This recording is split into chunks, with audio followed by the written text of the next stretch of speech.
Bismillahirrahmanirrahim. Assalamualaikum warahmatullahi wabarakatuh.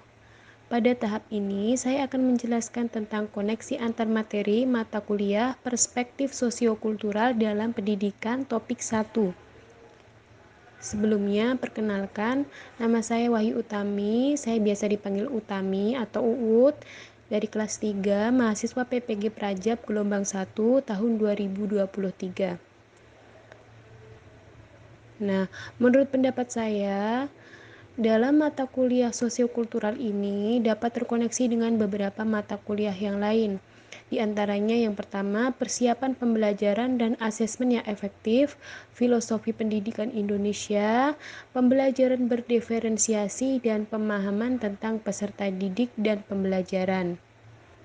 Yang pertama kita akan mengenal dulu mata kuliah sosiokultural. Mata kuliah ini adalah ilmu yang mempelajari tentang keberagaman sosial, budaya, ekonomi, dan politik masyarakat di daerah tertentu yang mempengaruhi perilaku setiap individu. Di sini tidak hanya perilaku, namun juga mempengaruhi proses pendidikan yang terjadi di daerah tersebut. Yang pertama adalah koneksi antara mata kuliah sosiokultural dengan persiapan pembelajaran dan asesmen yang efektif. Apa koneksinya? Koneksi dan kesamaannya adalah terletak pada perencanaan pembelajaran materi yang akan diterapkan harus sesuai dengan peserta didik dan karakternya. Jadi, kalau di sosiokultural itu harus memperhatikan faktor ekonomi, sosial, budaya, dan politik. Nah, disitulah diolah dalam persiapan pembelajaran dan asesmen yang efektif. Jadi guru harus menyiapkan pembelajaran asesmen yang efektif yang harus memperhatikan juga faktor sosial, ekonomi, budaya, dan politik dari setiap peserta didik. Kemudian yang kedua adalah hubungan antara mata kuliah sosiokultural dengan filosofi pendidikan. Kalau filosofi pendidikan di sini membahas sejarah pendidikan Indonesia yang dipengaruhi oleh sosial, ekonomi, budaya, dan politik. Nah, di sosial kultural itu juga membahas tentang hal-hal yang mempengaruhi proses pendidikan, terutama dari faktor sosial, ekonomi, dan politik juga budaya. Nah, di sini jadi ada keterkaitan antara mata kuliah filosofi pendidikan dan sosial kultural.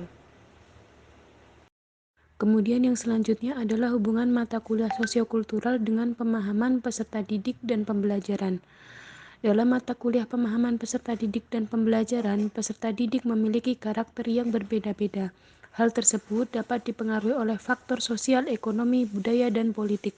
Guru harus memahami karakter peserta didik dengan baik agar menghasilkan pembelajaran yang efektif. Jadi di sini guru mampu menciptakan strategi, metode, media pembelajaran yang sesuai dengan karakter setiap peserta didik yang karakter tersebut juga dipengaruhi oleh faktor sosial, ekonomi, budaya, dan politik. Yang terakhir adalah hubungan mata kuliah sosiokultural dengan pembelajaran berdiferensiasi. Pembelajaran berdiferensiasi membahas tentang strategi pembelajaran yang memenuhi semua kebutuhan peserta didik baik dari segi karakter, kemampuan, dan kesiapan belajar. Dari segi karakter, kemampuan, dan kesiapan belajar tersebut pun dipengaruhi oleh faktor sosial, ekonomi, budaya, dan politik. Itulah hubungan dari beberapa mata kuliah dengan mata kuliah sosial kultural. Demikian pemaparan materi dari saya berkaitan dengan hubungan mata kuliah sosiokultural dengan mata kuliah lain.